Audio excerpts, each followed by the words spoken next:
திரு இளைய தளபதி விஜய் சார் அவர்களை மேடைக்கு.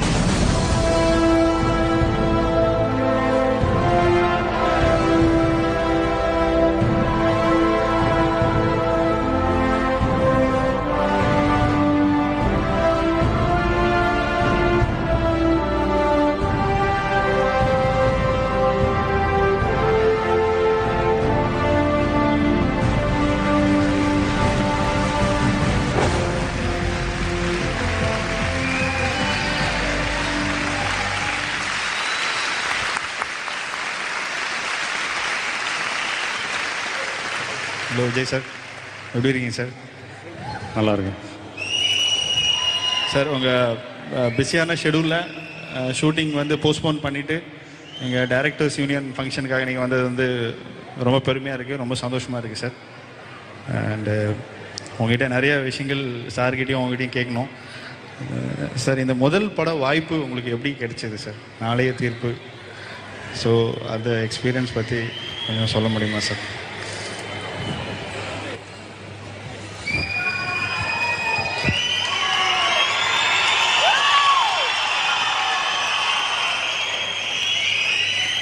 நான் படிப்பில் கொஞ்சம் வீக்கு, அதனால் ஒரு 10th ஸ்டாண்டர்டுக்கு அப்புறம் என்ன பண்ணுறதுன்னு தெரியாமல் முழிச்சுக்கிட்டு இருந்தேன்.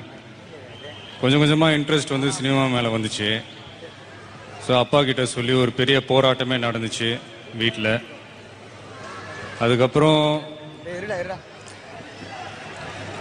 சார் ரஜினி சார் நடித்த அண்ணாமலை படத்துலேருந்து அந்த டைலாக்லாம் பேசி அதை வீடியோலாம் பண்ணி அப்பாவுக்கு போட்டு காமிச்சு சார். அதுக்கப்புறம் சார் அந்த டைலாக்னு அந்த டைலாக் அப்பா கிட்ட பேசி காமிச்சிங்கன்னு ஆடியன்ஸ்க்காக சார். அதான் அந்த படத்தில் ஒரு சேலஞ்ச் பண்ணுவாங்க ராதாரவி சாரோட. ஆமாம் சார். இந்த நாள் உன் கேலண்டரில் குறித்து வச்சுக்கோ அப்படின்ட்டு பேசிட்டு அந்த தொடையில் தட்டிட்டு அந்த டைலாக் தான் பேசி காமிச்சேன். Okay sir. சார் நீங்கள் வந்து ராதாரவி சாரோட தான் உங்களோட முதல் ஷூட்டிங் அனுபவமும் இருந்திருக்குன்னு நினைக்கிறேன் சார். ஸோ உங்களுடைய அந்த ஃபஸ்ட் டே ஷூட்டிங் அனுபவம் வந்து எப்படி இருந்துச்சு சார்?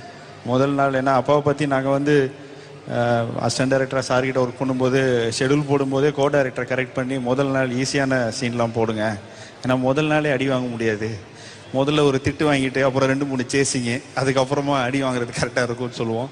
ஸோ ஒரு மிலிட்ரி கேம்பஸ்குள்ளே போகிற மாதிரியே இருக்கும். ஸோ அந்த ஃபஸ்ட் டே ஷூட்டிங் உங்களுக்கு எப்படி சார் இருந்துச்சு? சக்ஸஸ்ஃபுல்லாக இருந்துச்சா, இல்லை அப்பா கிட்ட திட்டு வாங்கினீங்களா, இல்லை அப்ரிஷியேட் பண்ணாரா? அதை சொல்ல முடியுமா சார்? இல்லை அதான் நீங்கள் சொன்ன மாதிரி இதுக்கு நான் ஒரு பதில் சொல்லிடுறேன். அதாவது ஒரு நடிக்கணும்னாரு, ஆக்ட் பண்ணணும், டாக்டராகணும், அது எல்லாருக்கும் தெரிஞ்ச விஷயம். சரிங்க சார். வம்பு பண்ணி நான் நடிக்கணும் அப்படின்னு ஒரு முடிவுக்கு வந்துட்டார்.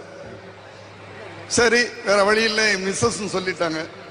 நாங்கள் நீங்கள் பண்ணுங்க, அவ்வளோ ஆசைப்படுறாரு பண்ணுங்கன்ட்டாங்க. நான் உடனே என்ன பண்ணேன்னா, சரி ஏதோ நடிச்சு காட்டினார். இந்த ரஜினி சார் படத்தில் பேசின ஒன்று ஒரு ஃபயராக நடிச்சு காட்டினார். இருந்தாலும் எனக்கு ஒரு ஆக்டர் ஆகிறது இஷ்டம் இல்லை. ஸோ ஃபஸ்ட்டு டே ஒரு ஹெவி சீன். இப்போ ராதாரவி சார் அவர் 100 படத்துக்கு மேலே நடிச்சிட்டாரு. ராதாரவி, ஸ்ரீவித்யா, இவங்க 2 பேருக்கு நடுவில் ஒரு ஹெவி சீனை கொடுத்து, அப்பா நான் நடிக்கவே இல்லை, நான் காலேஜுக்கு போயிடுறேன்னு சொல்லணும்னு நான் பிளான் பண்ணிக்கிட்டு அந்த ஹெவி சீனை கொடுத்தேன் சார். அவர் கண்டிப்பாக கரெக்டாக பண்ணியிருப்பார்னு நினைக்கிறேன் சார். ஏன்னா அவர் ஒரு தடவை முடிவு பண்ணிட்டா அவர் பேச்சு அவரே கேட்க மாட்டார் சார். அவர் ஒரு பெரிய நடிகன் ஆகணும்னு அப்பயே முடிவு பண்ணியிருக்காருன்னு நினைக்கிறேன் சார். அந்த சீன் ரொம்ப நல்லா பண்ணார். வேணா என்ன கேளுங்க சார். அந்த சீனில் அந்த ஃபஸ்ட்டு பேசின டைலாக் உங்களுக்கு இப்போ ஞாபகம் இருக்கா சார்?